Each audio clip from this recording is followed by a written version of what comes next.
내일은 우리 고유의 명절인 추석입니다. 그래서 많은 우리 성도님들이 부모님을 찾아뵙기 위해서 그리고 또 고향으로 이렇게 출타를 하셨습니다. 많은 분들이 잘 다녀오겠다라고 하는 그런 인사 그리고 또 그런 메시지를 남기고 하셨는데요.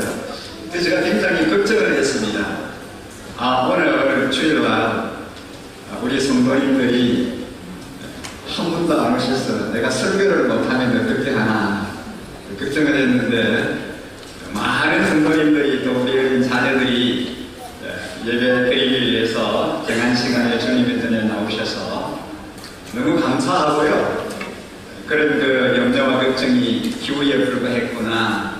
하나님께서 특별히 또 은혜를 베푸셔서 여전히 하나님 말씀 전하고 하나님 앞에 예배할 수 있는 또 그런 은혜를 저희들에게 주시는구나 하는 그런 감사함을 가지게 되었습니다. 정말 오늘 이 예배의 이 장소에 나오신 우리 성도님들, 또 어린 자녀들, 특별히 저희 교회에 처음 나오신 분들이 여러 분 계신데 너무너무 환영하고 감사하고 축복합니다. 하나님의 은혜와 축복이 모든 분들에게 또 처음 방문한 여러분들에게 충만하게 임하시기를 주님의 이름으로 간절히 축복합니다. 제가 지난 주일날은 함께 예배를 못 드렸잖아요. 천안 아산에 있는 제자교회에 가정교회 연수를 9일 동안 다녀왔습니다. 이제 그 교회 가서 느낀 점이 저희하고 비슷한 거예요. 그 예배당 주변에 논밭이 막 펼쳐져 있었고, 이제 가을이 되어서 곡식이 막 이렇게 익어가는 그런 현상이었습니다. 예배당이나 또는 예배당 투시나 거의 저희 교회와 비슷한 그런 모습이었습니다. 거기도 행정구역이 맨 소재지더라고요. 저희도 얼마 전까지는 성간면이었지 않습니까? 얼마 전에 이제 떡으로 선택을 했습니다만 너무나 고소한 거예요. 그곳에서 9일을 보내면서 참 많은 것들을 경험하는 그런 시간이었습니다. 그리고 그 교회는 오래전부터 3대가 함께하는 세대통합 예배를 드리고 있었습니다. 그래서 제가 그 교회를 방문하기 전에 그런 얘기를 듣고 있었어요. 이 교회는 이제 어린이들과 또 청장년 그리고 모든 부모님들이 함께 예배를 드리는 교회다. 그 얘기를 듣고 있었기 때문에 저희도 3대가 함께하는 세대통합 예배를 이렇게 하나님께 드리고 있지 않습니까? 그래서 다른 어떤 것보다도 세대통합 예배, 주일 연합 예배를 어떻게 드리는가 굉장히 관심을 가졌습니다. 그래서 기대함을 가지고 예배에 참여를 했습니다. 참으로 놀라운 것은 설교가 12시 45분에 시작이 됐습니다. 예배가 1시 40분쯤 돼서 끝났어요. 여러분, 그러면 예배를 얼마나 됐다는 얘기입니까? 2시간 45분을 예배드렸다는 얘기입니다. 그 어린아이들이 있는 그 예배가 어린아이들이 9시에 또 자기들 예배, 어린이 예배를 드리고 올라왔어요. 1시간 이상 예배 드리고 이제 세대통합 예배에 왔는데 예배가 시작되어서 끝나는 게 1시 45분에 끝이 났어요. 그러면 여러분, 어린이들이 거기 있는 어린이들과 우리 어린이와 다르겠습니까? 어린이들은 다 똑같습니다. 뭐 서울에 있는 어린이나 부산에 있는 어린이나 충청도에 있는 어린이나 다 똑같아요. 근데 그 어린이들이 어른들과 함께 예배를 드리는데 2시간 반 이상을 함께 예배 드리는 거예요. 정말 놀라웠습니다. 물론 그 어린이들이 그 2시간 반을 예배에 집중해서 온전히 예배에 몰입해서 그렇게 예배를 드릴 수가 없잖아요. 막 어린이인데 1학년짜리도 있고 2학년짜리도 있고 어린이인데 그러나 그 아이들이 그렇게 하나님 앞에 늘 예배하면서 그렇게 주일 하나님께 온전히 영광 돌려드리는 그런 그 모습이 정말 참 놀라웠습니다. 그렇다고 해서 제가 오늘 설교를 오래 하지는 않겠습니다. 저희도 1시 반까지 오늘 예배하면 어떻게 하나 그런 걱정을 내려놓으십시오. 정한 시간에 마칠 수 있도록 그렇게 제가 최선을 다해서 노력을 하겠습니다. 그 외에 많은 부분들을 참 보고 배우는 그런 그 시간이었습니다. 참 은혜로운 그런 그리고 굉장히 도전과 감동을 받는 그런 시간들이었습니다. 여러분 그 주부의 칼럼에 보시면 제 연수를 떠나면서 또 연수에 참여하면서 그리고 연수를 마치면서 그 이제 칼럼을 제가 쓰고 있는데요. 몇 번에 걸쳐서 연수를 마치고 제가 보고 느꼈던 부분들을 제 칼럼에 그렇게 실으려고 합니다. 관심 가지고 읽어주시면 감사하겠고요. 우리가 이제 9월달을 맞이해서 9월 한 달 동안에는 이제 로마서를 함께 묵상을 하고 있습니다. 그러면서 다시 복음으로라고 하는 큰 주제를 가지고 시리즈로 말씀을 전하는 중에 있습니다. 그래서 9월 첫 주는 복음 하나님의 능력이라는 주제로 말씀드렸고요. 그리고 둘째 주는 복음 하나님의 의라고 하는 주제였습니다. 지난주는 복음 그리스도와의 연합이라고 하는 주제로 말씀을 박수홍 목사님이 전하셨고요. 오늘은 복음 하나님의 보정이라고 하는 주제로 말씀을 드리려고 합니다. 복음 하나님의 보정, 쉬운 말이 아니죠. 오늘 이 주제를 갖고 말씀을 우리가 함께 나눌 때에 어떤 은혜가 우리에게 임할까, 하나님이 어떻게 오늘 본문을 통해서 우리에게 말씀하실까, 여기에 우리가 좀 집중을 해야 되겠습니다. 오늘 우리가 함께 읽은 이 본문의 말씀을 보면 로마서 8장 31절에서 39절을 우리 자녀들과 함께 같이 읽었는데요. 이 로마서, 오늘 이 본문은 로마서 8장의 결론입니다. 로마서 8장의 결론, 그리고 로마서 5장에서 8장까지의 결론이기도 합니다. 그러면 여기에서 말씀하는 것이 뭐냐는 거죠. 어떻게 결론을 맺고 있느냐는 것입니다. 가만히 보니까 믿음으로 사는 백성은 하나님의 신실하심을 통해 최종적으로 승리한다, 이 말씀이에요. 믿음으로 사는 백성은 하나님의 신실하심을 통해 결국은 마지막에는 승리한다, 이 말씀입니다. 여러분, 이 말씀이 오늘 이제 핵심이에요. 그리고 결론입니다. 본문이 시작되는 31절에 보면 만일 하나님이 우리를 위하시면 누가 우리를 대적하리요, 이렇게 도전합니다. 만일 하나님이 우리를 위하시면 누가 우리를 대적하리요, 아무도 대적하지 못한다, 이 말씀이에요. 이 말은 어떤 대적도 하나님의 백성을 향한 사랑을 이길 수 없다, 이 말씀입니다. 그리고 이어지는 32절에 보면은 자기 아들을 아끼지 아니하시고 우리 모든 사람을 위하여 내주신 이가 어찌 그 아들과 함께 모든 것을 우리에게 주시지 아니하겠느냐, 이렇게 말씀하십니다. 전능하신 하나님이 우리 편이 되신다, 이렇게 말씀하세요. 여러분, 우리가 하나님과 한 편이 된다는 겁니다. 하나님과 함께 먹는다는 거예요. 그러므로 우리를 대적할 상대가 없습니다. 하나님이 우리 편이고 하나님이 내 편이며 누가 우리를 대적하고 누가 우리를 상대하겠습니까? 가장 소중한 아들을 아낌없이 내어주신 분이 우리를 대적의 손에 넘겨주실 리가 없지 않습니까? 하나님이 편들어주는 사람은 보호를 받을 뿐만 아니라 선물도 누릴 수 있습니다. 하나님은 저와 여러분을 위해 모든 것을 선물로 주신 줄 믿습니다. 하나님께서는 그의 백성을 구원하기 위해서 독생자 예수님을 아낌없이 내어주셨습니다. 저와 여러분을 위해서 독생자 예수님을 내어주셨습니다. 십자가에 죽기까지 우리를 사랑하셔서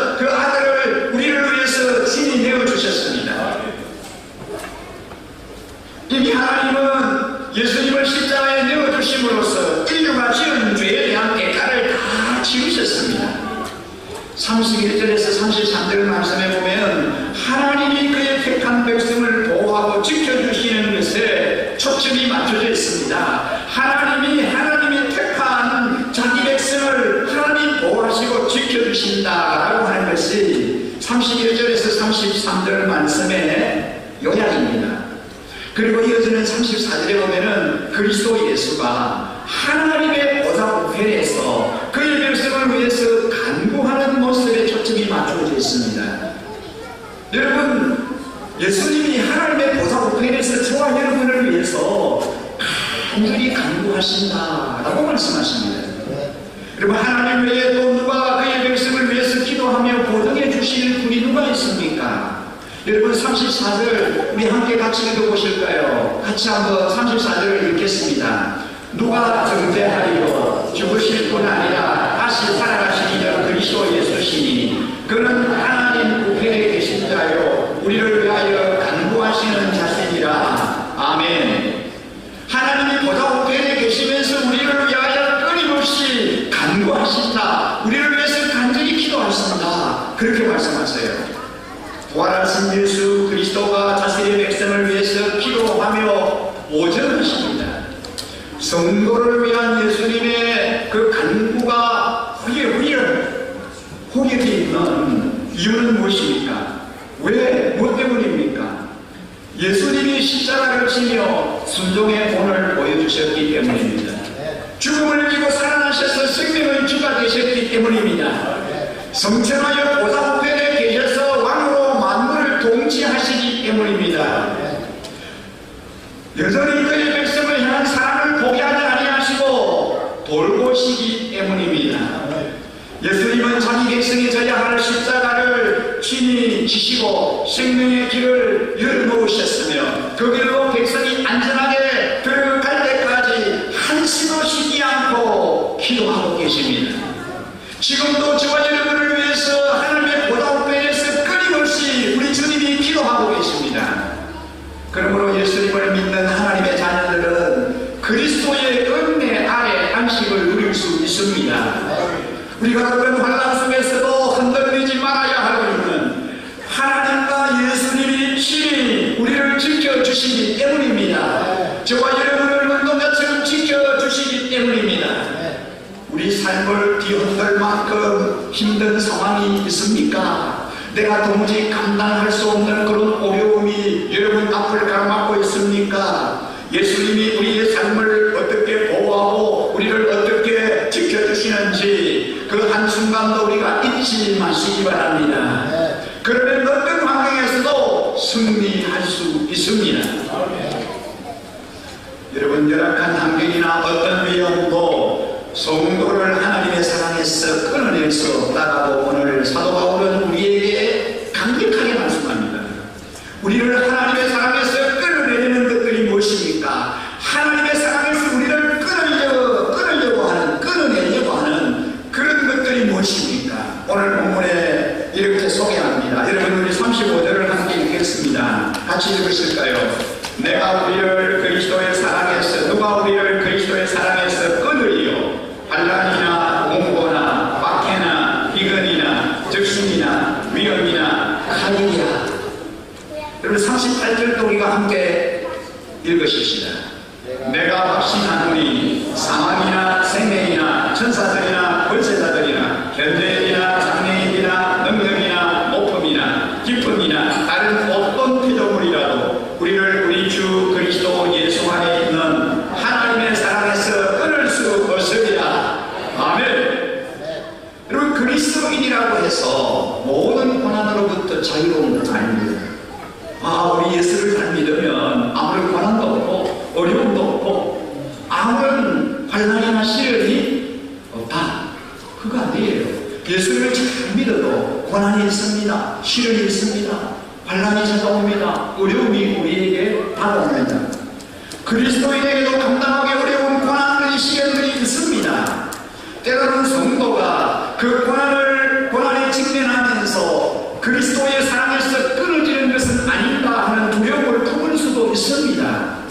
우리를 사랑하시는 그리스도의 사랑, 그리스도에 대한 우리의 뜨거운 사랑은 세상의 그 어떤 것으로도 끊을 수 없습니다.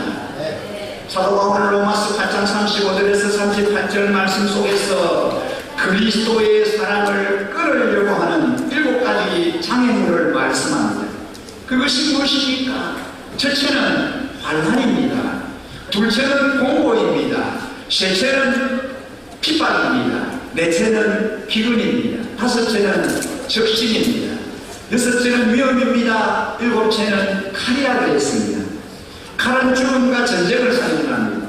하지만 어떻게 이런 것들이 그리스도를 향한 우리의 사랑을 끊을 수 있겠습니까? 사도 바울은 믿음의 등반을 시작합니다. 여러분, 등산을 좋아하시는 분 계시죠? 등반. 그 등산을 하면서 힘은 들지만 곳곳에 숨어있는 아름다운 보화들을 하나씩 캐내면서 정상을 향하여 올라갑니다. 로마서 8장 1절에서 2절 말씀에 보면은 그러므로 이제 그리스도 예수 안에 있는 자에게는 결코 정죄함이 없나니 이는 그리스도 예수 안에 있는 생명의 성령의 법이 죄와 사망의 법에서 우리를 해방하였습니다 라고 말씀합니다. 이렇게 시작한 믿음의 등반은 누가 우리를 그리스도의 사랑에서 끊으리요? 누가 우리를 대적하리요? 누가 우리를 송사하리요? 누가 우리를 정죄하리요? 이러한 승리의 계승가로 이어지면서 그는 점점 믿음의 정상으로 올라갑니다. 마침내 그는 정상에 올라가 이런 선언을 합니다. 누가 우리를 그리스도의 사랑에서 끊으리요? 환난이나 공고나 핍박이나 기근이나 적신이나 위험이나 칼이야. 그러나 이 모든 일에 우리를 사랑하시는 이로 말미암아 우리가 넉넉히 이기느니라. 아멘.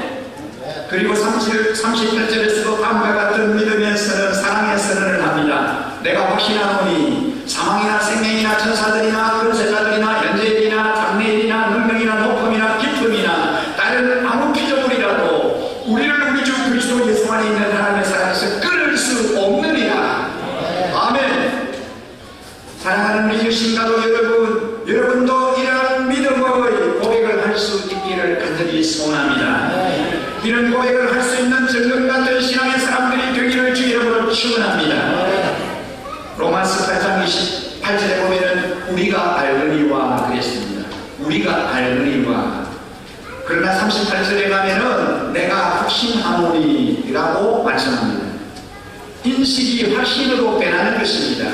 내가 알거니와, 내가 안다라고 하는 이 인식이 내가 확신하노니 라는 말씀으로 변화됩니다.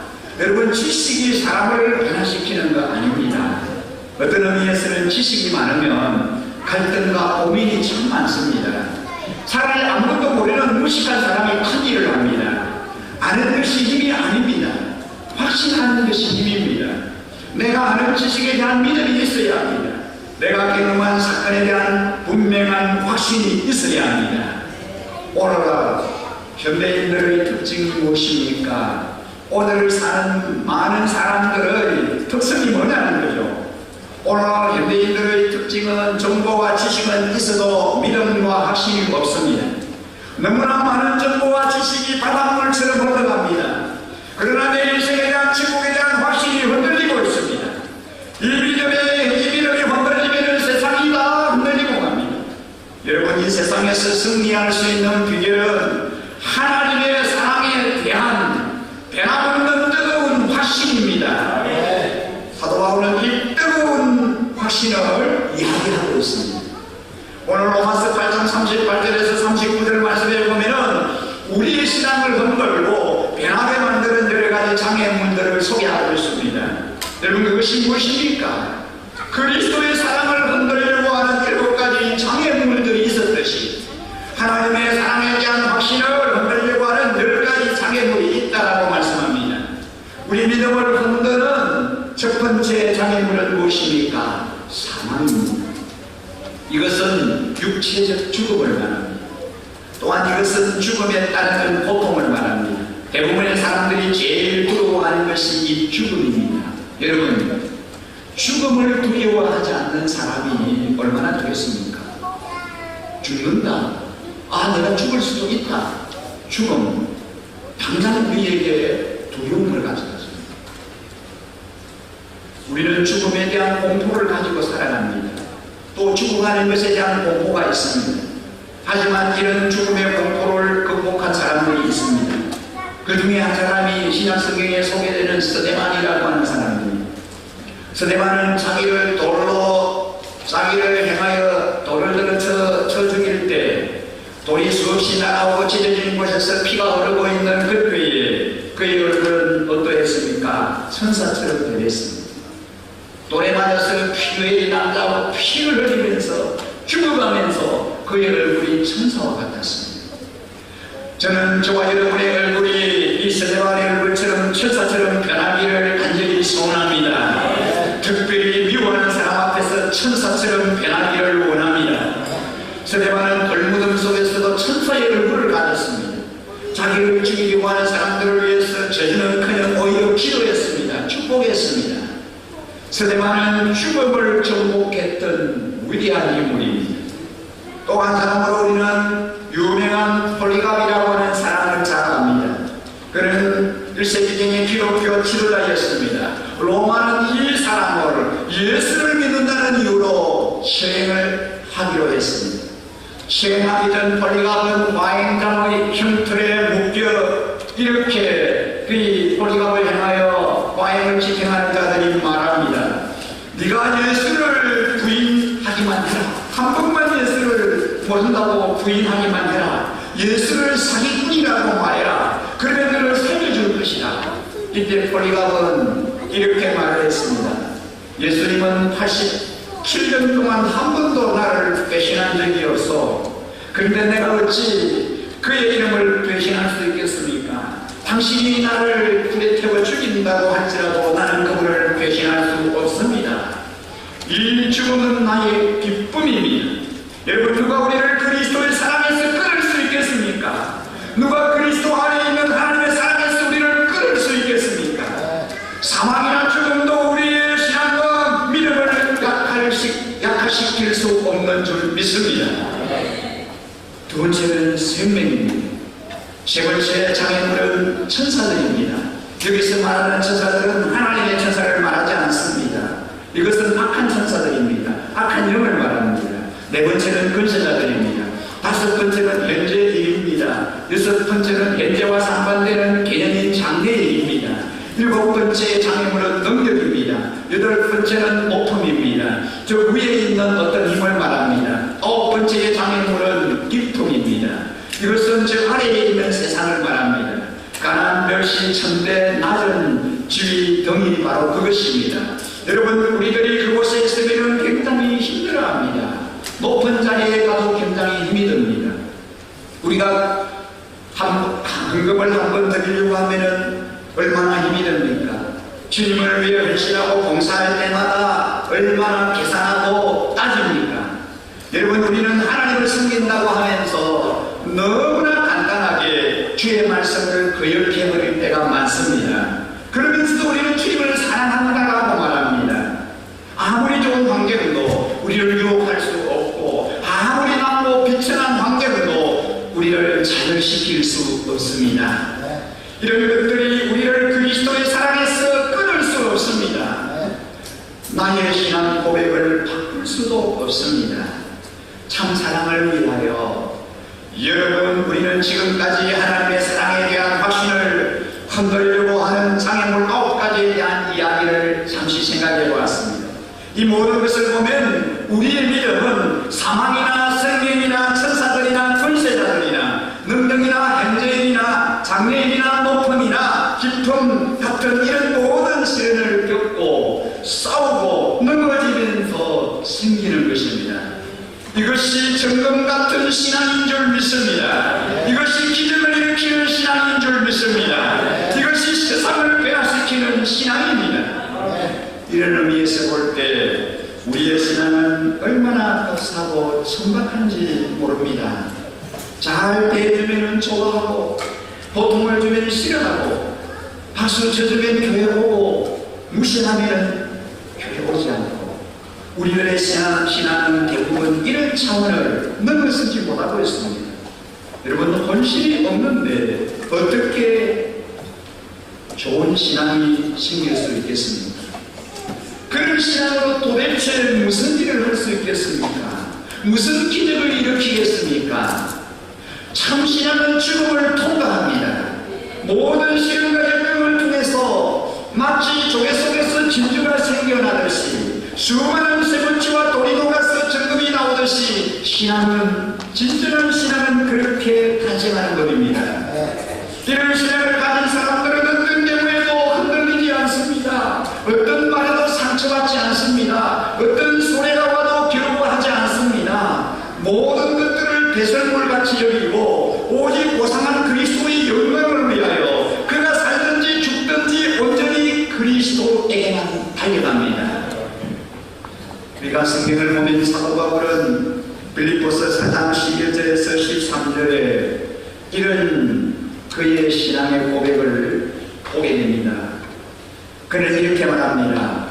내가 금피 팝으로 말하는 것이 아니라 어떠한 행편이든지 나는 자족하기를 배웠노니 나는 비천에 취할 줄도 알고 풍부에 취할 줄도 알아. 모든 일 곧 배부름과 배고픔과 풍부와 궁핍에도 잘 들어가는 일체의 비리를 배웠노라.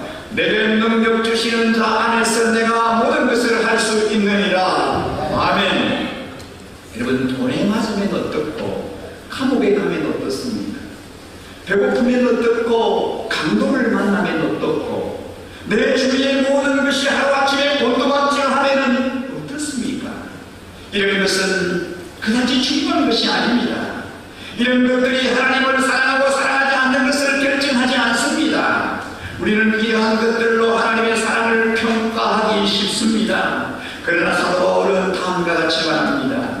로마서 14장 7절 8절 말씀입니다. 우리 중에 누구든지 자기를 위하여 사는 자가 없고 자기를 위하여 죽는 자도 없도다. 우리가 살아도 주를 위하여 살고 죽어도 주를 위하여 죽나니 그러므로 사나 죽으나 우리가 주의 것이로라. 아멘. 갈라디아서 2장 20절 말씀을 보면 내가 그리스도와 함께 십자가에 못 박혔나니 그런즉 이제는 내가 사는 것이 아니요 오직 내 안에 그리스도께서 사신 것이라. 이제 내가 육체 가운데 사는 것은 나를 사랑하사 나를 위하여 자기 자신을 부르신 하나님의 아들을 믿는 믿음 안에서 사는 것이라. 할렐루야. 아멘. 여러분 사랑하는 사람을 보신 적 있습니까? 사랑하는 사람은 자신을 볼 수 없습니다. 사랑하는 사람만 보이는 것이 사랑입니다. 진정한 사랑입니다. 내가 병들었다 할지라도 손해를 보았다 할지라도 이런 것들이 결코 보이지 않습니다. 자기가 잘 보이는 사람은 사랑하는 사람이 아닙니다. 하나님을 정말로 사랑하는 사람은 다른 사람들이 나에 대해서 무슨 말을 하는가에 관심이 별로 없습니다. 오직 예수님께서 무슨 말씀을 하시는가에 관심이 집중됩니다. 그의 눈에는 오직 예수 그리스도만 보일 뿐입니다. 오늘 우리의 신앙을 방해하는 10번째는 다른 아무 피조물이라 그랬습니다. 이것은 위에서 열거한 9가지 이외의 모든 것을 말합니다. 우주의 어떤 세력도 우주의 어떤 존재도 예수 그리스도 안에 있는 하나님의 사랑을 끊을 수 없는 줄 믿습니다.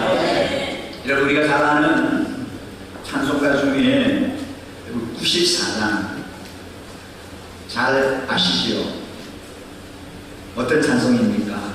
주 예수보다 더 귀한 것은 없네. 주 예수보다 더 귀한 것은 없네. 이 찬송입니다. 주 예수보다 더 귀한 것은 없네. 이 세상 부귀와 바꿀 수 없네. 영죽은 되되신 돌아가신 그 놀라운 사랑 잊지 못해. 세상 즐거움 다 버리고 세상 사랑 다 버렸네. 주 예수보다 더 귀한 것은 없네. 예수밖에는 없네. 여러분 어떻습니까? 세상 부귀와 예수님을 바꿀 수 없다는 고백을 하실 수 있습니까? 대통령직과 예수님을 바꿀 수 있겠습니까? 국회의원직과 예수님을 바꿀 수 있겠습니까? 부귀와 돈과 금과 은을 예수 그리스도 그분과 바꿀 수 있겠습니까? 이 찬송을 지은 사람의 이야기를 아시지요? 1930년도의 일입니다. 미국의 대공황이 왔을 때에 한 청년이 있었습니다. 그는 그의 아버지로부터 더 이상 학비를 댈 수 없다는 이야기를 듣습니다. 그는 그래서 학교를 중퇴하고 보험회사에 들어갑니다. 이 사람은 바리톤을 잘했습니다. 그러던 어느 날 우연히 그는 MBC 방송국에 프레드 알렌이라고 하는 사람이 눈에 들었습니다. 얼마 후에 그는 6,500명의 관중 앞에서 전국으로 방송되는 무대에서 가라 모세야라고 하는 흑인 연가를 불러서 되히트를 쳤습니다. 그래서 고정 출연자가 되어줄 것을 요청받았고 월급도 제때 못 받는 그때의 안정된 출세의 길이 보장되었습니다. 그는 너무 기쁘고 즐거웠지만 집으로 돌아오면서 고민을 하기 시작합니다. 그의 어머니 때문입니다. 그의 어머니는 자신의 아들이 하나님의 일을 하기를 원했습니다. 그래서 10년 동안 그 아들을 위해서 하나님 앞에 기도를 했습니다. 이것을 이 아들이 잘 알고 있습니다. 아들의 이야기를 듣고 어머니는 아들에게 한 편의 시가 적힌 종이를 전해주었습니다. 그 시가 바로 주 예수보다 더 귀한 것이 없다 라고 하는 그 내용이었습니다. 아들은 충격을 받고 성령의 충만함을 받았습니다. 그가 피아노 앞에 앉아서 그 자리에서 곡을 만들면서 피아노를 쳤습니다. 여러분, 그것이 바로 이 찬송가입니다. 눈물을 흘리면서 이 노래를 부른 뒤에 방송국에 찾아가서 정중하게 그 제의를 거절했습니다. 그 자리를 거절했습니다. 그 후로 그는 찬양을 하는 가수로 변신을 했는데 빌리 그레암 목사님의 전도 집회 때마다 늘 따라다니면서 이 찬송가를 불렀습니다. 그가 바로 비블리 시어 형제입니다. 그는 젊은 나이에 출세와 영광의 길을 거부하고 하나님의 복음 전도자의 길을 선택했습니다. 이 찬송가를 부르면 수많은 사람들이 이 곡을 들으면서 은혜를 받았습니다. 세상에서 돈에 빠지고 쾌락에 빠져 타락했던 수많은 사람들이 이 시어가 부르는 이 찬송가를 듣고 주님께로 돌아왔습니다. 여러분, 오늘 이 시간에 우리가 이 부분의 시어가 불렀던 주 예수보다 더 귀한 것은 없는 이 찬양을 우리의 고백으로 주님 앞에 좀 함께 올려드리고 싶습니다. Yeah.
있을 수가 없습니다. 주 예수보다 더 귀한 것은 우리 안에 존재할 수가 없습니다. 그래서 우리 있는 한 교회에 작곡을 하는 한 분이 계셨다고 합니다. 그분은 여러 가지 어려운 가운데 직면했습니다. 어느 날 통일부로부터 복을 부탁받았습니다. 그로 인해서 그는 2천만 원 이상의 수입이 생길 수 있었습니다. 그분은 자신이 예수를 믿는 것과 사업은 별개에 있다라고 늘 생각을 해왔습니다. 하지만 그렇게 자신을 합리화했음에도 불구하고 마음이 괴로웠습니다. 그래서 담임 목사님을 찾아갔습니다. 목사님은 그분에게 믿음대로 하라는 말씀을 드렸습니다. 더 이상 다른 얘기를 하지 않고 형제님의 믿음대로 하십시오 그랬습니다. 얼마 후에 그분은 다시 목사님을 찾아와서 이렇게 말했습니다. 목사님, 2천만 원 깨끗이 포기했습니다. 저는 그 돈이 꼭 필요했지만 포기하고 나니 제 믿음이 2천만 원짜리가 된 듯 합니다. 큰 것을 주님 위해 포기해 보십시오. 여러분의 믿음이 그만큼 값진 것이 될 줄 믿습니다. 우리는 너무나 작은 이에게 우리의 신앙을 팔고 있습니다. 우리는 신앙과 사업은 다른 것이라고 하면서 하나님의 영광을 가리우는 일에 참여할 때가 많습니다. 여러분, 예수님 때문에 직장을 잃어본 경험이 있습니까? 예수님의 영광을 가리기 때문에 높은 자리를 사용해본 그런 경험이 있으십니까? 저는 예수님 때문에 결혼을 포기한 자를 봤습니다. 예수님 때문에 어떤 사람은 신앙을 잃기도 하고 어떤 사람은 좋은 자리를 잃기도 했습니다. 여러분, 예수님 때문에 이런 것이 무엇입니까? 예수님 때문에 포기한 것이 무엇이 있습니까? 포기한 만큼이 여러분의 믿음인 줄 믿습니다. 얻은 것만큼 소유한 것만큼이 믿음이 아닙니다. 무엇을 포기했느냐, 어떻게 내려놓았느냐가 중요합니다. 여러분, 목장 모임을 위해서 여러분의 집을 오픈하고 제공했다면 집만큼의 믿음이 여러분에게 생긴 줄 믿습니다. 저는 청년 때 목회를 하면서 강의 설교를 가르쳤던 데니스 레인 목사님이라고 하는 분을 늘 기억합니다. 그분의 설교뿐만 아니라 그분의 삶은 저에게 큰 감동을 주었습니다. 그는 변호사 출신인데 하루는 이런 이야기를 했습니다. 큰 집과 좋은 자동차와 화려한 생활을 하는 자신의 친구들을 보면 내가 계속 변호사의 길을 갔다면 저렇게 좋은 생활을 할 수 있었을 텐데 라고 하는 회의가 생겼습니다. 하지만 자신은 선교사로 지원을 해서 한국에 왔습니다. 젊은 나이에 한국에 왔습니다. 집도 없습니다. 아이들은 방황합니다. 그런 것을 볼 때마다 저는 내가 금식을 한 것이 잘한 일일까? 이렇게 사는 것이 정말 옳은 일일까? 라고 하는 질문을 스스로 했다고 합니다. 그러면서도 예수님을 생각하며 내 선택은 옳았다, 후회 없는 삶을 살았다는 고백을 했다고 합니다. 여러분, 무엇을 잃어본 경험이 있으십니까? 여러분들은 무엇을 포기해 보신 경험이 있으십니까? 그것이 귀한 만큼, 그것이 소중한 만큼 대가를 치르게 됩니다. 주님의 일을 하면서 돈 받으려고 하지 마십시오. 봉사를 통해 칭찬받으려고도 하지 마십시오. 그것은 다 없어집니다. 예수님을 사랑하는 사람마다 그의 십자가 사랑 앞에 무릎을 꿇지 않을 수 없었고 예수님의 사랑에 녹지 않는 사람이 없었습니다. 예수님의 사랑은 우리의 죄를 녹여주셨고 우리의 상처를 치유해 주셨으며 우리의 방황과 절망과 좌절을 회복시켜 주셨습니다. 누가 이 그리스도의 사랑을 끊을 수 있겠습니까? 누가 이 그리스도의 사랑을 막을 수 있겠습니까? 그분의 사랑은 십자가의 사랑입니다. 값없이 주신 사랑입니다. 조건 없이 희생을 치르신 사랑입니다. 십자가의 사랑을 깨닫는 자만이 참된 구원을 얻은 자요, 세상을 이긴 자요, 승리한 사람입니다. 하나님의 백성이 세상의 도전 앞에서도 넉넉히 승리할 수 있는 이유가 무엇입니까? 하나님의 사랑 때문에 넉넉히 이길 수 있는 줄 믿습니다. 그 어떤 것도 하나님의 사랑을 이길 수 없습니다. 하나님의 사랑이 성도가 승리하는 원인입니다. 그리스도인들이 고난 가운데서도 복음으로 승리할 수 있는 이유는 하나님이 그의 사랑을 확정해 주셨고 하나님의 그의 백성을 백성으로 삼아주셨기 때문입니다. 성도의 강인한 정신과 불굴의 의지로 세상 도전을 이길 수 있는 게 아닙니다. 사람의 능력과 저력은 한계가 있습니다. 하나님의 돌보심과 사랑이 없다면 성도는 고난 앞에서 승리할 수 없습니다. 성도가 자기 능력을 가시하다 보면 언젠가는 패망할 수밖에 없습니다. 하지만 하나님의 능력과 사랑을 신뢰하면 그 어떤 고난도 이겨낼 수 있습니다. 바울은 로마서 5장에서 8장에 믿음으로 살아가는 삶이란 하나님의 사랑에 기대어 사는 것이라고 하는 결론을 내렸습니다. 믿음으로 살아가는 삶이 하나님의 사랑에 기대어 사는 거다 그랬습니다. 하나님의 은혜를 경험하고 그 은혜의 기업으로 고난을 이기는 것이 믿음의 삶입니다. 하나님은 이 모든 믿음의 삶의 여정에서 반반하지 않고 그의 백성을 지켜주십니다. 사람의 능력으로 세상의 도전을 이겨낼 수 있는 게 아닙니다. 오직 하나님의 돌봄이 있기에 세상에서 승리할 수 있습니다. 우리 주위에 존재하는 위험한 환경이 죄가 되는 것이 승리가 아니라 그런 열악한 상황 속에서도 주님과의 사랑이 끊어지지 않는 것이 진정한 승리인 줄 믿습니다. 이제 우리 모두 하나님의 사랑에 기대어 승리하는 삶 살아가길 주님의 이름으로 간절히 축원합니다. 오늘 주신 말씀을 기억하면서 우리의 믿음의 고백으로 하나님 앞에 이렇게 아름다운 찬양을 주님 앞에 올려드리고 싶습니다. 우리 함께 우리의 신앙의 고백으로 이 찬양을 주님 앞에 함께 올려드리겠습니다.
우리를